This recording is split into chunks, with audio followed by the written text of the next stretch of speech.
The artillery commander for the Army of the Potomac, Henry Hunt, has lined up 42 20-pounders with a maximum range of 2.5 miles. And those cannons start to pound the very spot behind you. And the Confederates don't have a single gun that can answer back. All they can do is hunker down on the Maryland soil and take it. You understand the picture I'm trying to give you. There is artillery fire this way, this way, this way, and this way. There is no safe place in this field. And here comes the infantry. And they're going to advance south, the Union Army, 2 up, 1 back.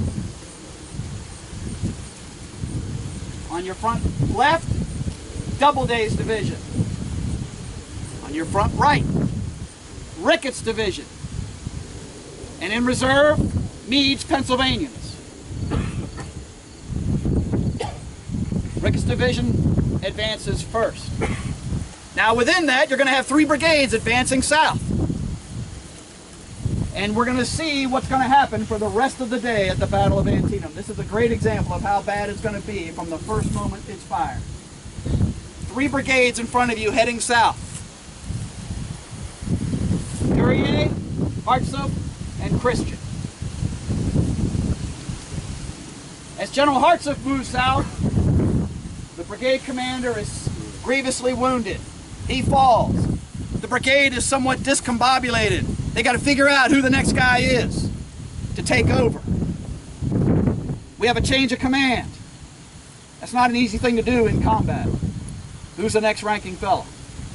And they're going to reorganize and be delayed about 30 minutes.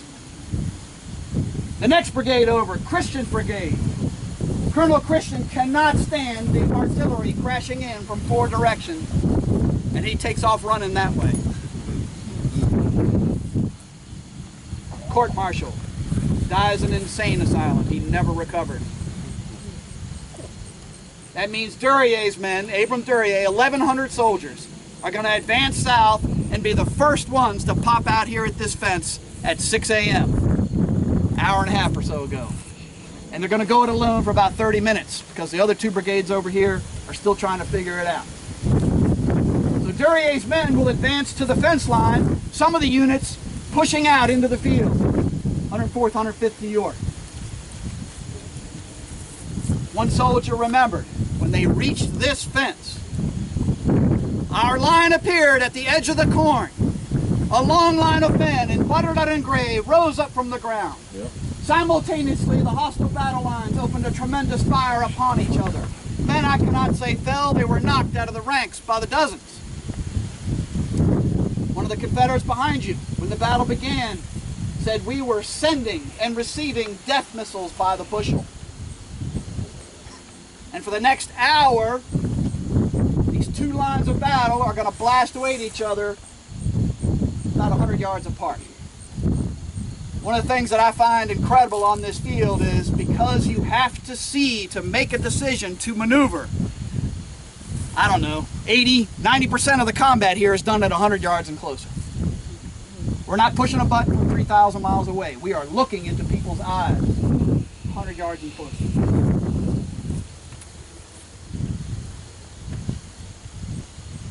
Isaac Bradwell in the 31st Georgia behind you. A grand sight met our eyes. A number of regimental standards floating in the morning air indicated the immense numbers of the advancing enemy. It was a wonderful sight. Colonel Douglas, fearing the result of the attack by so large a force on his weak brigade, ran from regiment to regiment, exhorting his men not to fire until the enemy reached the fence and began to get over it. Shoot low and make every bullet count.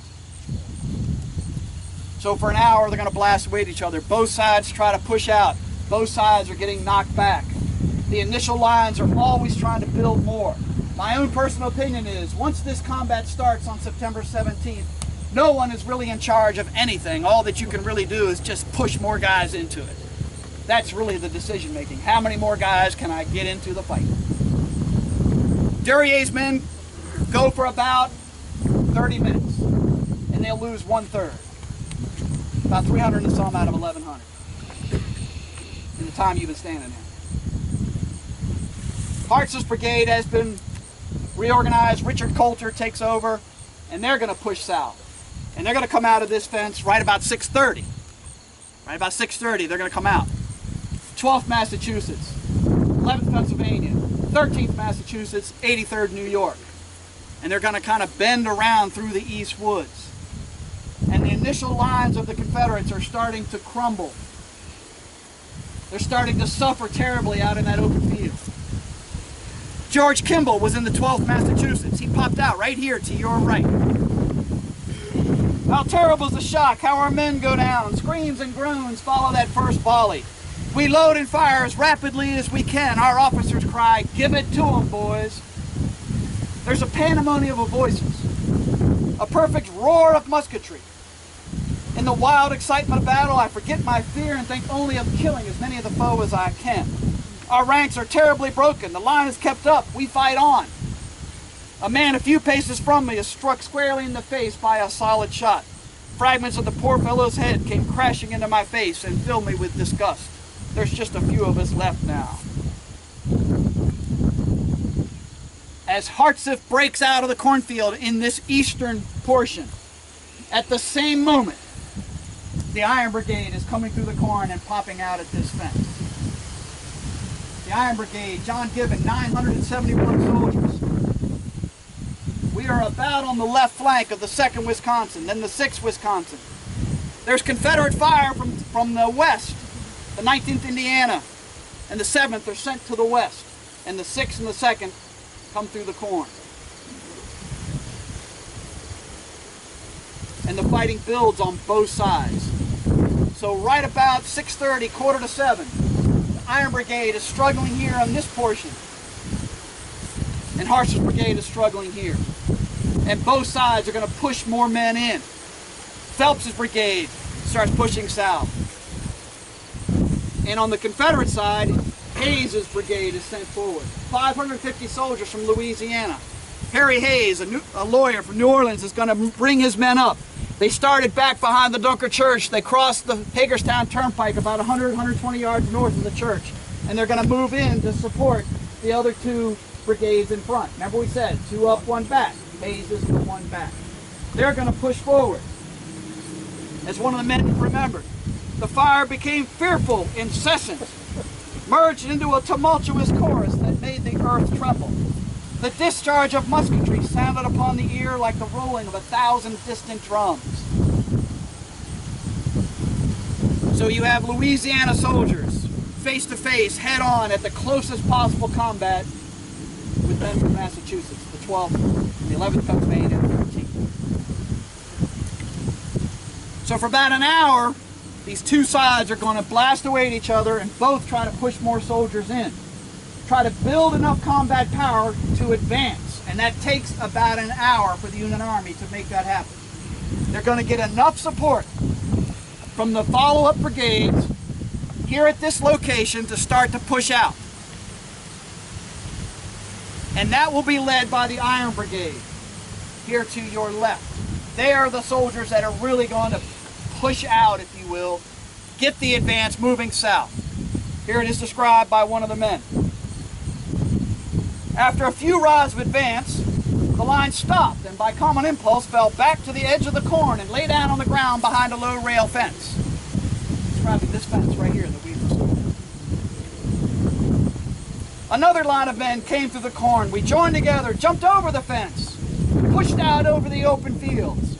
Forward is the word. The men are loading and firing with demoniacal fury and shouting and laughing hysterically. And the whole field before us is covered with rebels fleeing for their life. We push on, halfway to the little church. So the Iron Brigade, initially stopped at the fence, builds enough power, and at about 7 o'clock starts pushing out, driving halfway to the little church. And we're going to follow their advance south.